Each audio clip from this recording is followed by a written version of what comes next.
Interested in getting tickets to a concert or sporting event? Use SeatGeek and get $20 off on your next purchase with promo code OBERSPORTS. That's OBERSPORTS, OBERSPORTS. What's going on, guys? Jacob over here, coming to you with my reactions to Packers versus Chiefs. A defensive battle tonight in Kansas City. The Chiefs pull away, or not pull away, but they survive 13-7. And my first reaction to this game, you know, it's definitely it definitely sucks to lose football games, but I think there was a lot of encouraging things to take away from this game. Number one, obviously the defense played at an incredible level. I mean, we knew the Packers defense was going to have to step up in some fashion today. We knew that they were going to have to, and they did. They played an exceptional football game.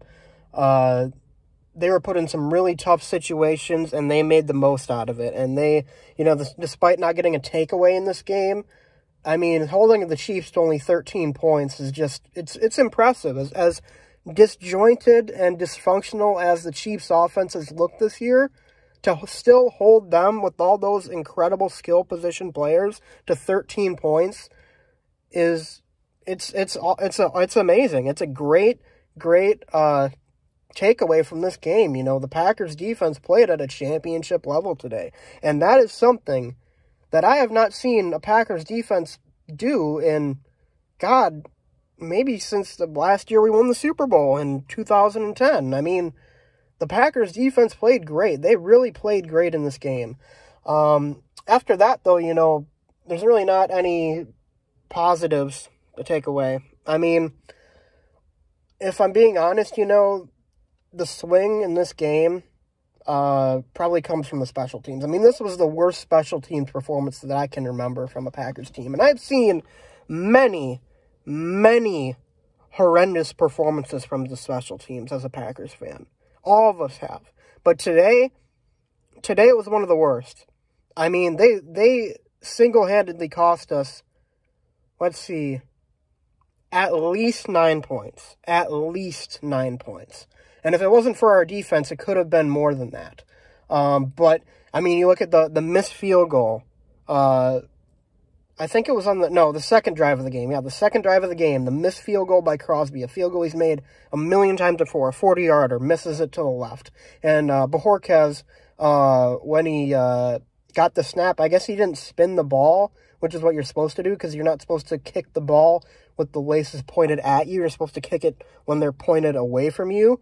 And he didn't spin the ball. And I feel like that's actually something I learned when I was in, like, 4th grade playing football, honestly. I mean, that's like a basic of kicking, and he didn't do it. He actually didn't do it twice. He didn't do it on the second one either. I mean, it was a block kick, which was the other missed field goal that the Packers had. And he still didn't spin the laces. I don't know why he didn't, but maybe the Packers need to look for a new placeholder. But, you know, after that, you know, the punt by that was fair caught by Amari Rodgers, and then he kind of ran under it, and then Malik Taylor's foot hit the ball, and the Kansas City Chiefs got it at the 10-yard line. That was another 3 points that they got. The defense held. Could have been worse than that. Could have been 13 points in total that the special teams cost us, but it was only 9. So, essentially, you know, 9 points, and this was a 7-point or 6-point game. Packers win this game by 3 points. So, I mean, you can directly attribute 9 points because of what the special teams did. And it wasn't just that either. I mean, there were numerous plays where the special teams was out of sync. There was another muffed punt by Amari Rodgers that he luckily fell on. There was, like, multiple flags on punt formations, on kick returns. I mean, everything. Like, there was not one positive special teams play that I can remember in this game. Maybe the last punt return by Amari Rodgers. That was the only positive special teams play I saw all night. Every other one was a net negative. So that right there, you know, they cost us 9 points. And just the fact that they were so out of sync. I mean, honestly, they got to fire Maurice Drayton. I mean, I don't care if it's not going to do anything, if it's not going to actually improve the special teams.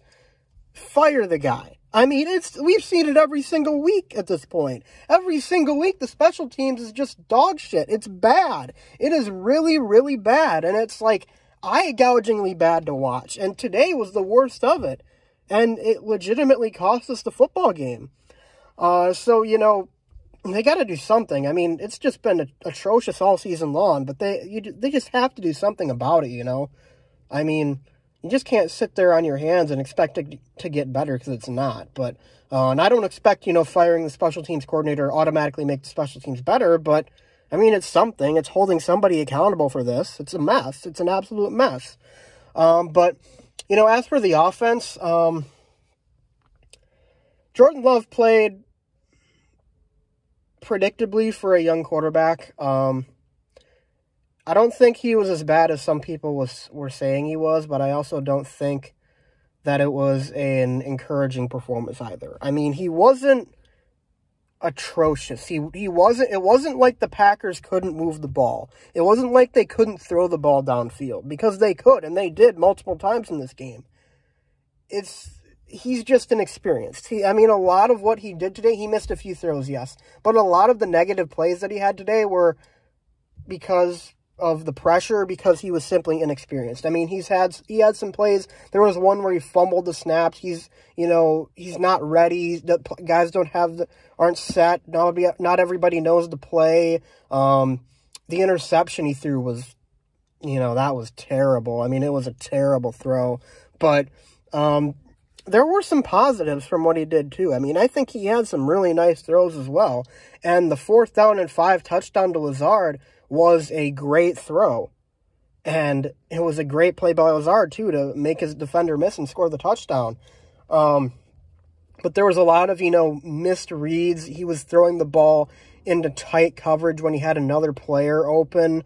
There were times where he kind of, you know, just stared down Adams, and you could tell that's where he was going to go with the football. But, you know, as a whole, I don't think it was as bad as some people are going to say, because there are some people who are saying it was like a terrible, terrible performance, and like it proves that he can't be the future in Green Bay. I don't really think that that's necessarily true, but it also doesn't really inspire confidence in me either. I mean, I'm at about exactly where I was before this game in regards to what the Packers might look like without Aaron Rodgers at quarterback. I think it really didn't sway my opinion one way or the other. I was hoping today would give me more encouragement for the future with Jordan Love, if that's what ends up happening for the Packers, but it didn't. And I guess you could see that as a disappointment, but at the same time, he's essentially a rookie quarterback. He didn't have any preseason snaps in the first year of his career. This is essentially his rookie year. So, I mean, it is what it is. I mean, he's a young quarterback. He's going to struggle sometimes. He had some really bad throws, but he also made some really nice plays, and he definitely showed off some of his potential. And he has a nice set of wheels on him too. He was making plays with his feet at times. He was sensing the pressure really well too. I think he only got sacked one time in this game. Despite all of the blitzes they threw at him, there was only one time where he ate the ball and took the sack. And all the other times, he was at least able to, you know, escape it, or, you know, throw it away, or make a smart play with the football. And there was only the one time, the really, really bad play, the interception, that was really the one bad play, like truly awful play that he had, that just made me go like, oh my God. And it was a sign of inexperience for sure. I mean, he had a relatively clean pocket on that play. He didn't throw a good ball, and there was probably somewhere else that he could have thrown the ball. In fact, I think they had Cobb open on that play, or it was somebody when they showed the replay of it, but he wanted Adams on that play, and he went to Adams on that play, but it wasn't a good enough throw. But overall, you know, I mean, if you look at the comparison between him and Mahomes today, Mahomes was 20 of 37, 166 yards. He was 19 of 34 for 190 yards. So, I mean, he did have the interception, but at the same time, Mahomes should have had an interception as well, that pass that King dropped. And that was another 3 points that you take off the board for the Packers, or the Chiefs, I should say. That's another 3 points there. I mean, the Chiefs would end up kicking a 55-yard field goal because King dropped that interception. So, I mean, there was a lot of plays where, you know, if one thing goes Green Bay's way, then the Packers at least are going into overtime in this game, if not winning the game. So, overall, you know, as far as losses go, this one is a lot more encouraging than most losses would be. The defense played elite. Jordan Love had a few flashes. Ultimately, it didn't really sway me one way or the other on what life without Rodgers would look like, though. So, some people may say that's a negative. Other people might say that's actually a positive, because he definitely could have played a lot worse than he did today, too. Like I said, he's essentially a rookie quarterback. He could have played way worse than he did. He could have had 3 interceptions, and the Packers could have got blown out 31-3 or something like that.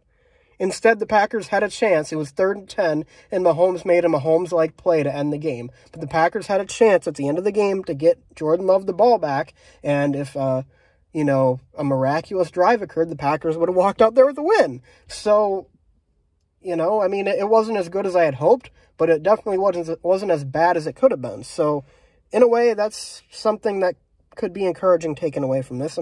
Jordan Love definitely did not prove that he could not be an NFL quarterback in this game, that's for sure. He had some plays where he looked like he could be an NFL starting caliber quarterback, if not a really good one. So, overall, like I said, if there's such a thing as an encouraging loss, this would be it. So, Packers are still 7-2. They still got a huge cushion in the NFC North. Cardinals will likely lose at least one more. So, and the Cowboys lost today too.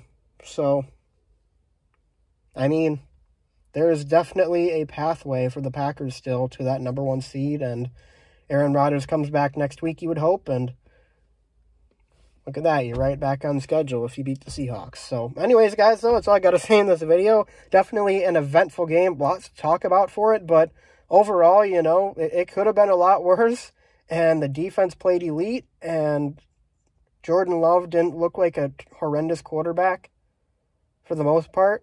And you could even argue that he outplayed Mahomes. And the only truly horrendous thing in this game was the special teams. And Maurice Drayton should be left in Kansas City. But other than that, is what it is. On to Seattle. So anyways, guys, thanks for watching. That's all I got to say in this video. I will be back next week with my reaction to the Seahawks game. But in the meantime, be sure to leave a like and subscribe. And I'll see you guys next time. Go Pack, go.